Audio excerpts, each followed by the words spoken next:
जाणीव foundation, Mahalaxmi Annachhatra, Shrimati Yamunatai Patil charitable trust आणि प्रतिज्ञा नाट्यरंग संस्थेच्या वतीनं दरवर्षी HIV बाधित विद्यार्थ्यांसोबत दिवाळी साजरी करण्यात येते।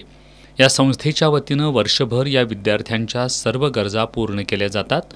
त्यांना मानसिक आधाराबरोबरच त्यांच्या उपचारासाठी मदत करण्यात येते।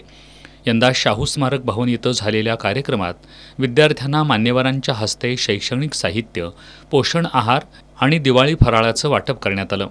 यावेळी उद्योजक तेज घाटगे, ॲडव्होकेट इंद्रजित चव्हाण, प्रशांत काळे, उद्योजक अभय देशपांडे, वीरशैव बँकेचे संचालक सूर्यकांत पाटील बुदिहाळकर, मारुती केसरकर यांनी मनोगत व्यक्त केलं। कार्यक्रमाला रोटरी क्लबचे vice president Suhas Shelar, Shrimati Yamunatai charitable ट्रस्टच्या अध्यक्षा सिद्धी पाटील, बाळासाहेब पाटोळे, शैलेजा पाटोळे, डॉक्टर मिलिंद गायकवाड, अनिल मोरे, अमरसिंग राजपूत, नरहर कुलकर्णी यांच्यासह विद्यार्थी, विद्यार्थिनी आणि पालक उपस्थित होते।